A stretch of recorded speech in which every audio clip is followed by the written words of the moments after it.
Welcome to chess, ladies and gentlemen. Okay, so for those of you that watched my previous video, I have the solution to the puzzle that I gave you guys, and it is the theme was it's in the book. It's called Annihilation of Defense, but a lot of you guys might know it as Remove the Defender. A lot of times there will be a piece or a square that is defended by a piece. And if you can make a sacrifice that removes that defender from the either piece or square, you can gain access to the square or just simply take the piece. And so if we go and just take a look at what this one was, it's a little bit hard to see because it is a queen sacrifice. The problem that you're having in this particular position is you want to sacrifice the rook here and try to take with the other rook. And because this bishop is keeping these two squares, and if you're able to put a rook on this square, it's going to be checkmate. And so the problem is this knight. This knight is defending this square, and so we need to remove it. So it's going to be queen takes f4. We'd see bishop takes f4, and then we'd see rook takes h5, pawn takes h5, and then we see rook takes h5. And as you can see, there's no way for the checkmate to be stopped. You can throw bishop in the way; it's just going to get taken by the rook. This rook to h8 checkmate is going to get forced through. So like I said, that was the answer to that one. At the end of the video, I'll give another puzzle. So if we just go ahead and get into the game here, we have Wesley versus Hikaru Nakamura, and this is the first game of the current knockout. So the knockouts are two separate sets of 4 games. Wesley outright won the first one. And then he actually won this one.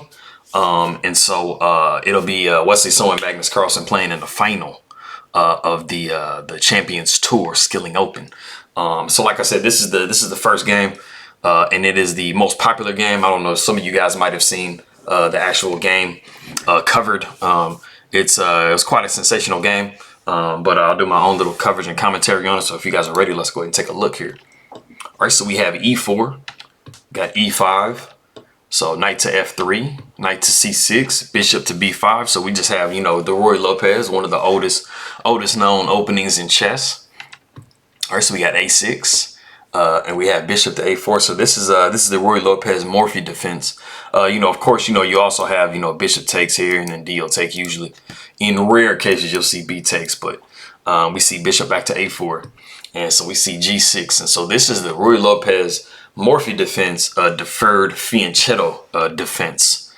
Just trying to, influence the center in a hyper modern way, putting the bishop on this diagonal here. And so, kind of making d4 a lot harder to push. All right, so we see c3, recognizing that it's going to be kind of hard to push d4 without some type of support. So we have bishop to g7. So we got castles, knight g to e7. And we have d4. So now that, since we moved c3, d4 is a lot more supported. All right, so we have e takes d4, c takes d4, and we have b5. A very typical, way of knocking this bishop back and giving the, bishop ability to, get to this b7 square here. All right, so we have bishop to c2. All right, we got d5, trying to chip away at that nice center that white has established here. So we got e takes d5. We have knight takes d5. We have rook to e1, and so we have bishop to e6 blocking here. Now another real solid variation, slightly better, but it just took advantage of the fact that the king is in the center, and just trying to move some pieces around. So instead of when knight takes d5, instead of rook to e1, bishop to g5 was really strong. Now of course you can't have f6. Because you're just going to see rook to e1, and there's not really a good way to block. You have to kind of move the king, and so you're going to mess up castling privileges. So the absolute best move, really kind of only move, all the rest of the moves, they just kind of start deteriorating black's position. It's going to be knight d to e7, and then we would see rook to e1. We'd see castle. You got to get that king out of the center. We'd see a4, trying to take advantage of this rook being undefended here in the corner. All right, so we see b4, we got d5, h6, so we see d takes c6, and then we see h takes g5, queen takes d8, rook takes d8, rook takes e7, Bishop takes B2, Rook A2 only move. We see Bishop back to F6, giving a nice little attack on that Rook. Rook will come back to E3. We see G4 knocking that knight away. Knight F to D2. Bishop to G5. You see how this Rook is getting knocked a little bit. So we'd see Rook to E2 and then Rook to B8. Now, the crazy thing about this particular situation is the fact that Black is actually somewhat okay here. But unfortunately, the situation is you have to calculate so deeply. I mean, we literally just went like 10 moves deep here. Now, this, of course, is computer-like precision, which, you know, Hikaru Nakamura definitely has the ability to play like. It's just really, really hard if you're not a engine to really just see, you know, this deep into the position. Because like I said, you are down an entire piece here.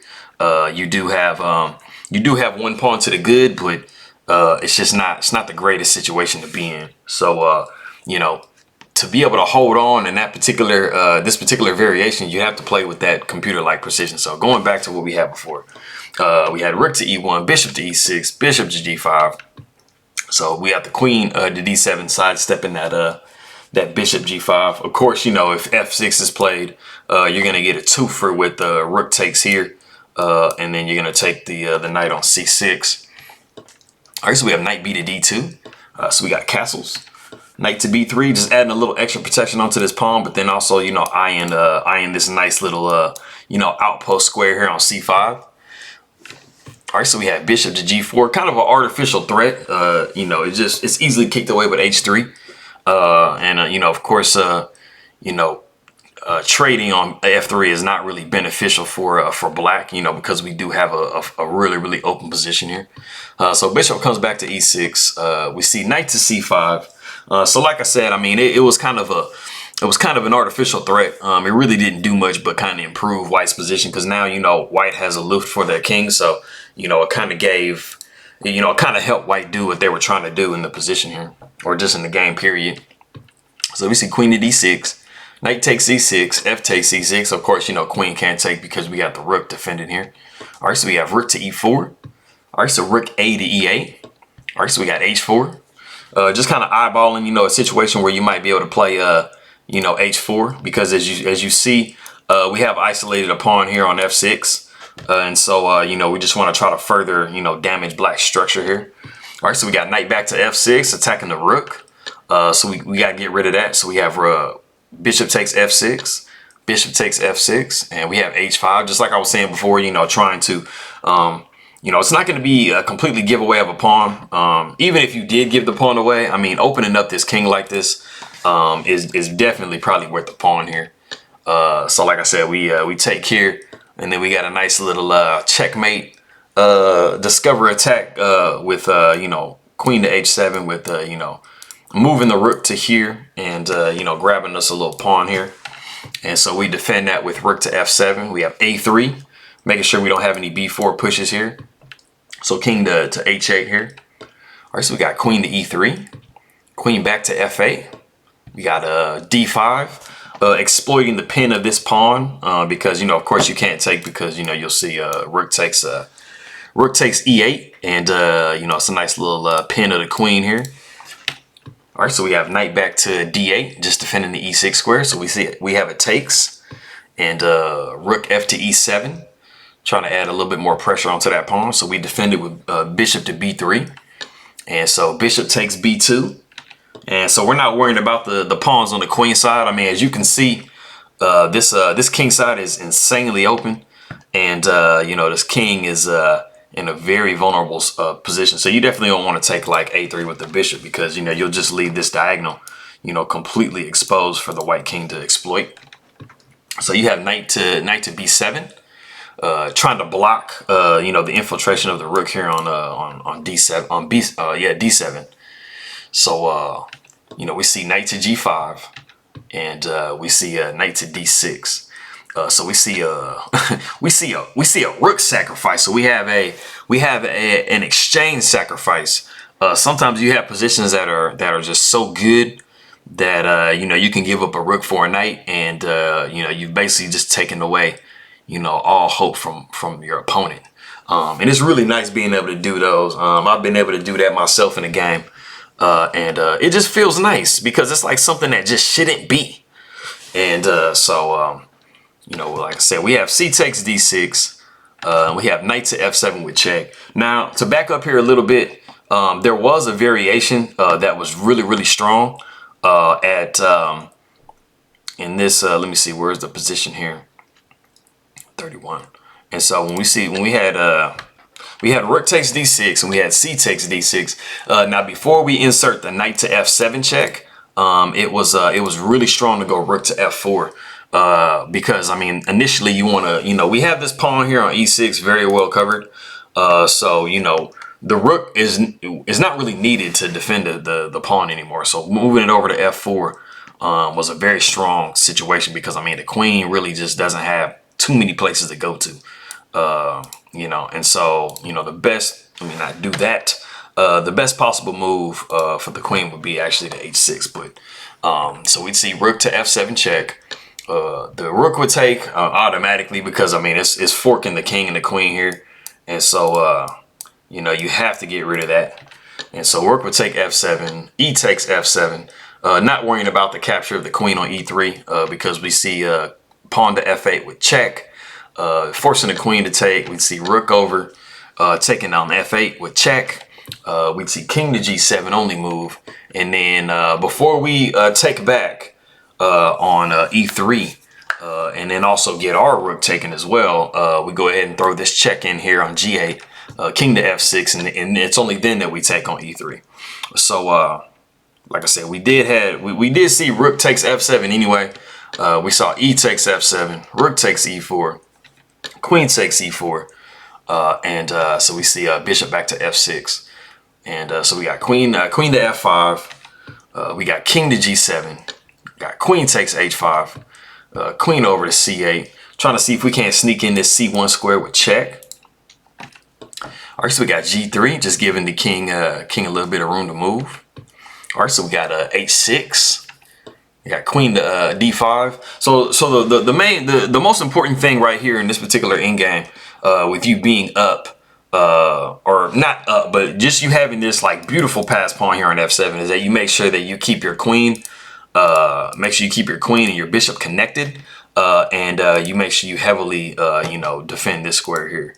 And then that way, you know, you don't really have any issues with either piece being undefended, and you know, you can. This is a really good pawn to be kind of in the throat of black. So that's what you see a lot here. You know, the coordination of the pieces, and that's where a lot of end games come in. You know, the coordination of the pieces and everything. So.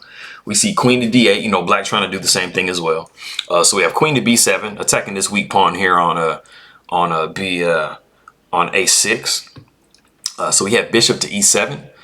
So we don't have any type of discoveries here. So we have bishop to D5. We got A5. So queen takes B5. We got bishop to F8. We have A4. Like I say before with these end games, I mean, you're trying to put your pawns on light squares because black has a dark square bishop. And then also, if you did need to, I mean, you can always bring the bishop up here and then bring the bishop back here to, you know, just make sure that that pawn just never is able to be taken. So we have queen to C7. We have queen to B2 with check. So we have a little bit of maneuvering going on. So we got king to G6. All right, so we got queen to B1 with check. We got king to G7, queen to B2, king to G6. You know, like I said, I mean, these are 15-minute games with 10-second increments. So, you know, it looks like Wesley So is just trying to gain a little bit of time on the clock by repeating position here. So now we got to vary. We vary now with queen to H8. All right, so we got queen to E7, queen back to C3. We got queen to D8, king to G2, got H5, queen to D3 check. King to H6, queen to D2 check, king to G6, queen to E2, queen to G5, queen over to B5. Throwing a little attack on this pawn here. Also maybe having a possibility of having some discoveries or something like that coming up. So we got king to H6, just sidestepping the, you know, the being on the color of the bishop. So we take pawn, so we take queen takes A5. We got H4. All right, so queen to A8, and like I said before, you see that, you know, white is trying to make sure that they have the coordination between their pieces, and so we don't have any tactics coming up from that. So we have king to G7, queen to c6, queen to e5, g takes h4. We got bishop to e7, queen to c4. So we have queen takes h4, and you definitely don't want to go. You definitely don't want to go here, of course, and take that, because I mean you're going to be dropping this bishop with check, so it's not going to be an even trade. And then also this pawn is going to be dropping as well. So, all right, so we got queen to g4 with check. All right, so bishop to g5, and queen to f3, bishop to f4. All right, so we got a5. Just, you know, that pass pawn must be pushed. Just getting those pawns rolling here. All right, so we have queen to f5, and it was here in the game that you know, Wesley So made a grave error, and it allowed in this actual position, the computer is giving like a +12. And so for those of you that are familiar with chess engines, you know, it goes in you know, in pawns. And so basically it'll be you know, if you're +1 as far as the engine goes, it's basically giving you positionally like a pawn's worth of an advantage.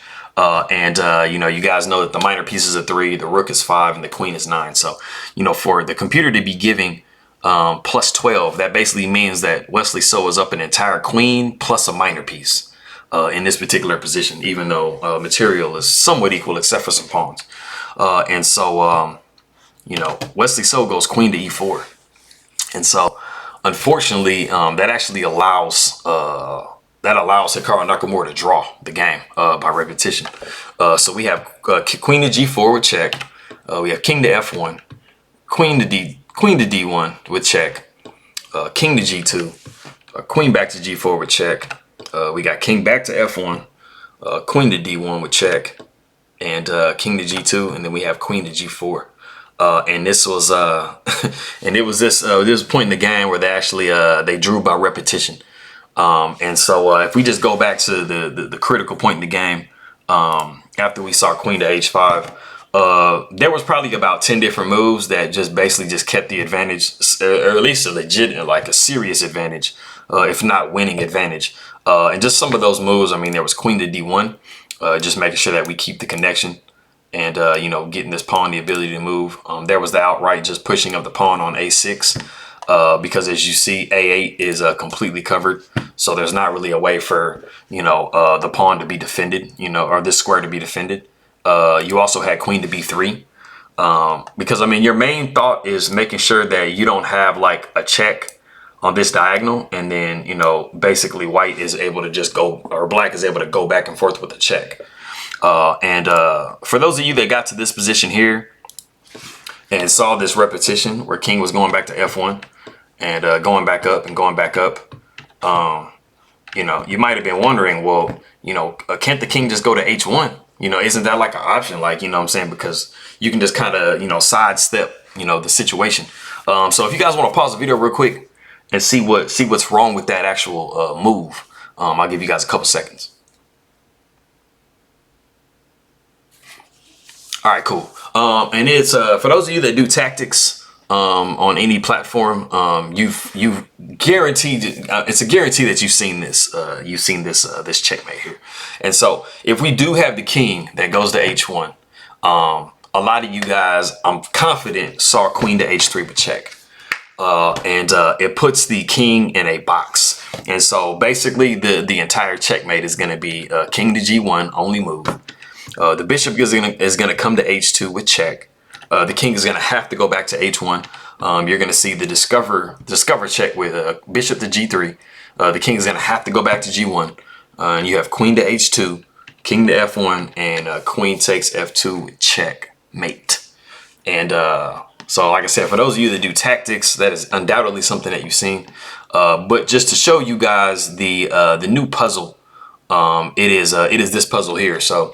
If you want to set this up on your board at home and try to work it out, or, you know, take a shot of it or put it up on a chess engine, I will give you the answer at the beginning of my next video. So I appreciate you guys stopping by, and I'll see y'all next time. All right.